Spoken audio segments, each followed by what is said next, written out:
Yo sa mga ka-ride, good morning po sa ating lahat.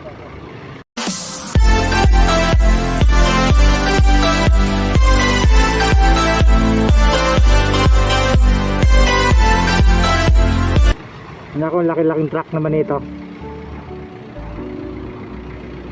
Oh, usap pa mga. Patulog kayo! Kaya mahirap dito mga ka-ride kasi yung daanan ay hanggang isahan lang. I mean, yan, gatulad yan, mga malalaking sasakyan. Magkasalubong yung mga sasakyan, hindi ka makalusot-lusot dahil nga maliit yung sasakyan na atin, maliit yung sasakyan.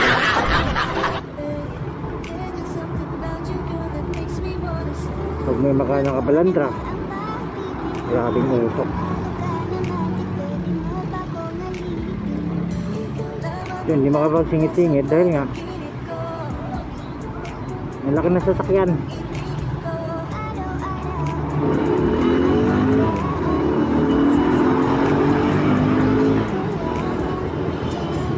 Yo, what's up? Good morning mga ka-ride muli, no? Tagal nating hindi ako nakapag-vlog dahil nuwat pag-araw naman ay kinakapos na tayo sa oras para makapag-vlog. Okay, siyempre mas urahan ba natin yun, malilitay sa paso. Yung mga ano, yun yung pinoproblema ko rin isa dahil sa action cam ko na hindi ko talaga makuha-kuha kung paano ipapwisto, kung saan ilagay para hindi magtagilid, magtaas o nakatingala o nakayuko.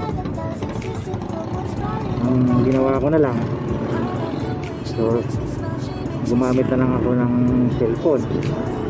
Isa din kasi nga dahil walang mapaglagyan o walang lalagyan ng external mic, so kailangan natin mag connect ng isang audio, so gamit yung ating cellphone. At double purpose na rin, no? Kasi kung hindi maganda yung pagkakuha,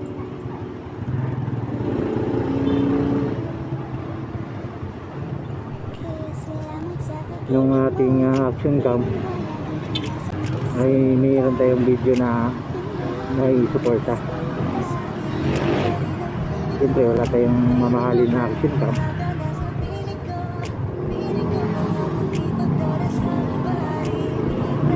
para makakuha ng magandang at di kalidad na video. Kasi nga medyo kumbaga sa television hindi pa siya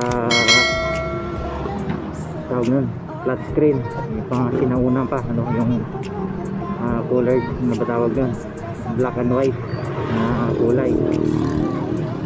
Kasi nga mumurahin lang naman, saka luwang-luwa. Malit lang kasi yung kalsada dito, kaya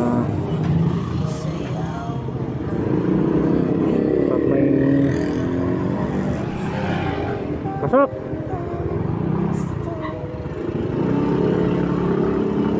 tumisingit sablay.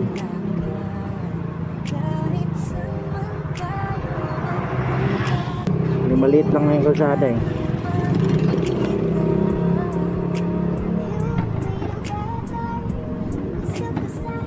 Yun nga, no? Hindi pa marunong magbigay, naging ano pa tayo dito. Buti na lang, no? Medyo maluwag din sa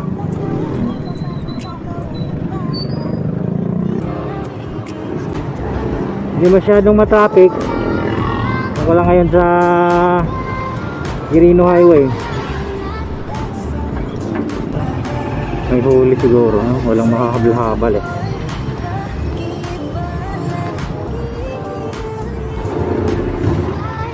Traffic na, nabasan yung mga sasakyan. Kasingit, traffic na.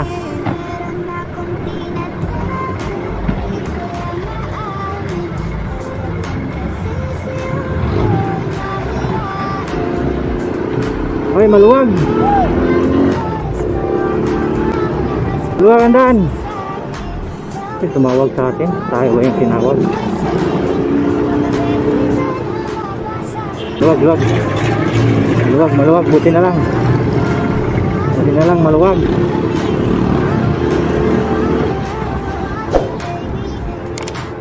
Dito lang. Sana doon tuloy-tuloy. Maluwag. Dito kasi maraming mga ayan. Tulad niya. Yung mga humihinto lang kung saan sa gitna. Dapat maging disiplinado. Alaman. Lilit na tayo. Ang oras na. Mga karayad, buti na lang maluwag yung daan. Sana yung traffic dito. Hanggang Mindanao Avenue to.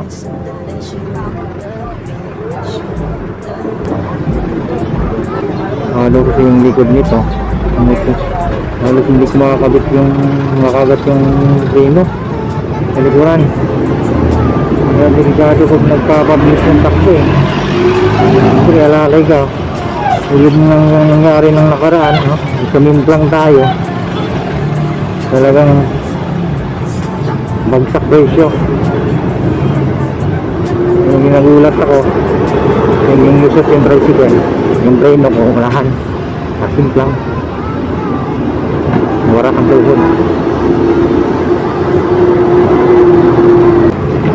Delikado yun. Sobrang bilis mo ng takbo. Tapos biglang preno yung harapan. Simplang talaga. Din na naisip nila, nilagyan nila ng double lane. Kaso nga lang, yung kabilang side naman ang problema. Pag nagkaroon ng traffic doon, dalawang tatlo din, dalawa pala.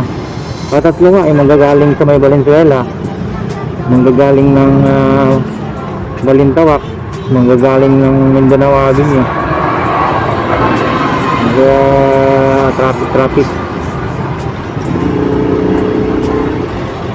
Ito siguro yung problema ng ating bansa na hindi talaga masusolusyonan. Nakailang pangulo na hanggang ngayon wala pa rin solusyon. Mas magandang dagdagan na ng kalsada. Init na.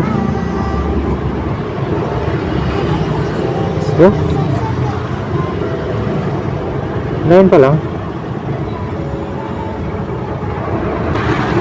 30 minutes pa pala yung takbo natin. Parang mabagal.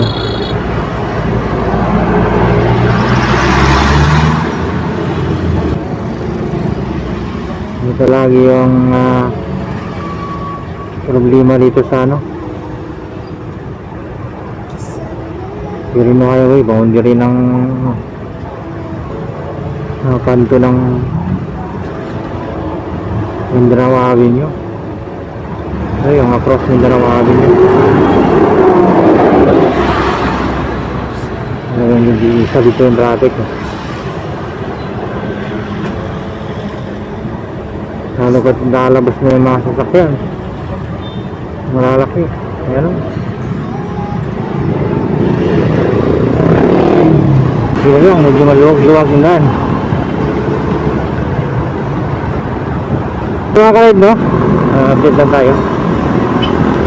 Bago lang kayo sa channel, huwag kalimutan mag-like, mag-share at mag-subscribe. At i-click nyo rin yung notification bell para ma-update ko kayo sa ibang sa mga. Maraming salamat mga ka-ride. Bye-bye, mag-ingat po tayong lahat.